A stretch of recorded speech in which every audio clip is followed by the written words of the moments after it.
You think you know your family, until one moment shatters everything. They say a mother's love is unconditional. But what if that love was a mask? What if behind warm hugs and bedtime stories lurked a terrible secret? This is the story of me, Daniel, and the truth I never wanted to uncover. A truth I carried in silence for most of my life. I was just a boy. A quiet, wide-eyed kid who thought the world was kind. Until the same woman who tucked me in at night, my own mother, became the reason I couldn't sleep. What I'm about to tell you isn't easy. It's the story I've buried for years, hidden under layers of shame, confusion, and pain. But today I speak. Not just for myself, but for anyone who's ever suffered in silence. Anyone who's ever been betrayed by the one person they were told would protect them. Because sometimes, the truth isn't just buried. It's silenced. But not anymore. My name is Daniel. I'm 27 now. But this story began when I was just 7 years old. My mom, Rachel, was adored by everyone. She was warm, smart, and could bake the best apple pie in the neighborhood. People called her Super Mom. But behind closed doors, our home told a very different story. At first, it was okay. We had pizza nights, built pillow forts, and watched cartoons until bedtime. But something started to change. My mother became different. She'd lose her temper over the smallest things. I spilled juice once, and she didn't speak to me for 2 days. The hugs became less frequent. The silence more deafening. I didn't understand it then. All I knew was that the woman who once read me bedtime stories now barely looked at me. But that was only the beginning. I remember being around 10 when the whispers began. Not actual voices, but suspicions, doubts. My gut telling me something wasn't right. My mother, she had her rules, her routines, her own world. And slowly, I began to realize that I wasn't really a part of it. She would lock herself in her room for hours, and I'd be left alone with him, her boyfriend, Darren. At first, he was just weird. Too touchy. Too present. Always wanting hugs that lasted too long. Always watching. I didn't understand then what I was supposed to fear. I just knew that something inside me tensed whenever he walked into the room. One night, I told Mom I didn't want to be left alone with him anymore. Her eyes changed. I'll never forget it. She snapped, told me I was being dramatic. That Darren was good to her. That I should be grateful someone was willing to help raise me. That if I ruined this for her, she'd never forgive me. And just like that, I was silenced. My voice, my fear, dismissed, forgotten. As the months dragged on, the invisible bruises grew. Not on my skin, but in my spirit. My personality changed. I stopped laughing. I didn't play with other kids. My teachers called it a phase. My mom called it being difficult. But deep down, I was shrinking, disappearing. One day, a teacher asked me why I looked tired all the time. I hesitated. I wanted to tell her everything. But the memory of my mom's warning echoed in my mind. Don't you dare ruin this. So I lied. Said I had trouble sleeping. That everything was fine. And I could see in her eyes, she didn't believe me. But like everyone else, she let it go. I often wonder how many people almost spoke up. How many almost asked the right questions. But almost changes nothing when you're a child screaming in silence. There are moments in life that split time into before and after. I stumbled into mine by accident. I was looking for my science book. It had been missing for days. I had a test the next day, and I knew if I didn't find it, I'd be in trouble. My mom's room was usually off limits, but that day, something told me to go in. Her closet door was slightly open. I reached for a box labeled tax papers on the top shelf, hoping maybe my book had been misplaced inside. But what I found wasn't a textbook. It was a manila envelope, thick, sealed tight with tape. My name was written on it. I sat on her bed and pulled it open. Inside were photographs of me. Some of them I remembered. School events, birthdays, normal stuff. But others I didn't recognize at all. Blurry, taken at night. Some with me asleep.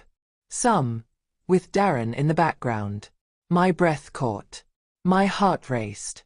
Why did she have these? Who took them? There was a USB drive at the bottom. I plugged it into my school laptop. What I saw next made me throw up. Recordings. Dozens of them. Hidden camera footage. Some in the living room. Some in my room. And worst of all, some clearly showing Darren doing things no child should ever experience. Things no mother should ever ignore. That was the moment everything shattered. She knew. My mother knew all along. I wanted to confront her immediately, but fear stopped me. My hands trembled. My mind screamed. She got home that evening, humming like nothing had ever happened. I waited until dinner. I looked her straight in the eye and asked, "Why didn't you stop him?" She froze. Her fork clinked against the plate. And for the first time in my life, she looked afraid. She whispered, "What do you mean?" I told her I found the box. The videos. The photos. She didn't deny it. She didn't even cry. She just said, "You were too young to remember. I hoped you'd never find out." She told me Darren was the only one who ever loved her after my dad left. That if she went to the police, he threatened to take everything, me included. She made a choice. A selfish, cowardly choice. And I was the one who paid for it. I didn't sleep that night. How could I? Every creak in the floor felt like Darren's footsteps. Every silence was louder than screams. I packed a bag. Just the essentials. My laptop, the envelope, a change of clothes, and the last bit of cash I had hidden in an old shoebox. I left a note on the kitchen table. "You chose him. I'm choosing me." I walked 6 miles to the nearest police station. It was just past 3 a.m. When I got there, I didn't even have to speak. I handed the officer the envelope, then the USB. My voice shook, but my heart didn't. "I was abused," I said. "And my mom knew." Everything changed after that. The case built itself. There was enough evidence to open an investigation immediately. They arrested Darren that same week. And my mother, she wasn't spared either. They charged her with child endangerment, obstruction of justice, and accessory to abuse. She cried in the courtroom. She tried to explain it all away, to say she was scared, to say she didn't know what to do. But the judge looked her straight in the eye and said, "You were his mother. And you did nothing." Darren was sentenced to 18 years without parole. My mother? 5 years with parole possible after 2. I never saw her again. And as strange as it sounds, I didn't want to. Some nights, I missed her. Not her really, just the version of her I thought existed. But that person never truly did.